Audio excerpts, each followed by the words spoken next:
అతిపెద్ద lift irrigation project Kaleshwaram అని BRS party working president మాజీ మంత్రి కేటీఆర్ అన్నారు. మేడిగడ్డలో జరిగిన చిన్న సంఘటనను భూతద్దంలో కాంగ్రెస్ నేతలు చూపుతున్నారని విమర్శించారు. కాళేశ్వరాన్ని విఫల ప్రాజెక్టు అని అబద్ధపు ప్రచారం చేస్తున్నారని మండిపడ్డారు.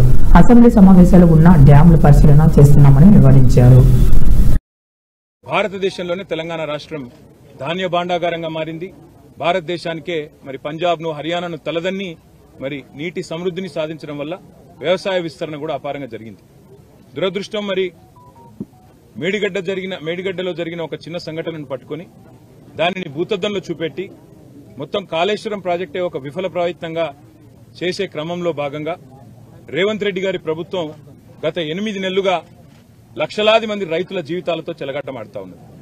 సరిగ్గా ఇదే రోజు పోయిన సంవత్సరం ఎక్కడైతే ఈ రోజు మేము నిల్చొని ఉన్నామో లోవర్ మానేర్ డ్యామ్ లో 12 పైచిల్కు టీఎంసీలు ఆనాడు అంటే సగానికి పైగా కెపాసిటీ ఆనాడు లోవర్ మానేర్ డ్యామ్ లో ఉండేది.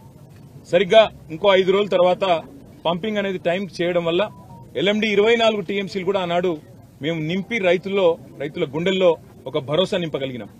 కానీ ఈ సంవత్సరం ఇప్పుడే అధికారులతో మాట్లాడుతూ ఉంటే అధికారులు స్పష్టంగా చెప్తా ఉన్నారు, ఇప్పటికి 45% తక్కువ వర్షపాతం నమోదైంది ఈ సంవత్సరం.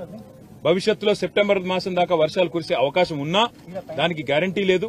కాబట్టి పంపింగ్ అనేది ఇంకా మేము నిర్ణయం తీసుకోలేదు అని అధికారులు చెప్తా ఉన్నారు.